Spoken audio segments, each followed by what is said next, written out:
कैसा लगेगा जब आपको आपके अपने पैसे से खरीदे गए पूरे सामान का हिस्सा ना मिले? कैसा लगेगा जब आपको आप किसी स्थान के हकदार हैं और आपको वो हिस्सा ना मिले? कैसा लगेगा जब आपने किसी चीज़ या स्थान या कोई भी सामान की बुकिंग पहले से करवा रखी है और समय आने पर आपको वो प्रॉपर तरीके से यानी कि पूरा ना मिले? बिल्कुल ज़ाहिर-सी बात है, हम सभी के मन में ये गुस्सा आएगा। जी हाँ, मैं सीधा बात करना चाहता हूँ अपने सबसे प्रिय और चलने वाली भारतीय रेलवे यानी कि इंडियन रेलवेज़ का।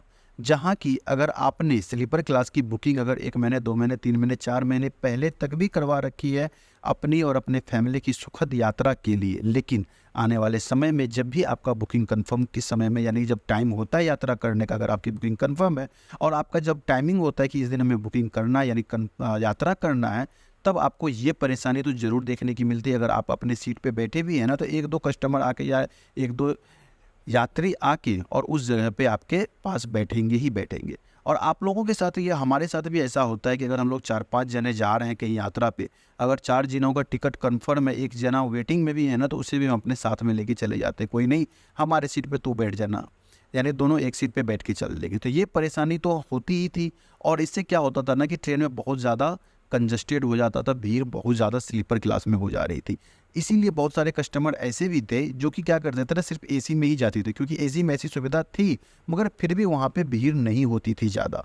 इसी चीज़ को देखते हुए, इतनी भीड़ के देखते हुए भारतीय रेलवे ने आखिरकार एक नया फैसला ले लिया, जिसके कारण क्या, अगर आपके पास अब अगर वेटिंग टिकट है, काउंटर की अगर वेटिंग टिकट है, तो उससे आप यात्रा नहीं कर सकते स्लीपर में। जी हाँ, इस चीज़ का बिल्कुल ध्यान रखिएगा। आप लोगों को भी पता है कि अगर ऑनलाइन आप स्लीपर की टिकट कटवाते हैं तो वो टिकट ऑटोमेटिकली कैंसिल हो जाती है। यानी कोई भी टिकट है जो कंफर्म नहीं हुई है 4 घंटा चार्ट प्रिपेयर होने से पहले, तो वो टिकट ऑटोमेटिकली कैंसिल हो जाती है ऑनलाइन की। अगर आपके पास ऑफलाइन टिकट है तो वो कैंसिल नहीं होती और उसे आपको कैंसिल काउंटर पे जाके ही करवाना पड़ेगा। इस चीज़ का बिल्कुल ध्यान रखिए। अगर आप कैंसिल नहीं करवाते, फिर भी अगर स्लीपर में वेटिंग टिकट पे अगर आप यात्रा कर रहे हैं कि मेरा पड़ोसी है या मेरा दोस्त है या मेरे फैमिली मेम्बर, मैं उसके साथ चला जाऊंगा, तो अब ऐसा बिल्कुल भी नहीं होगा।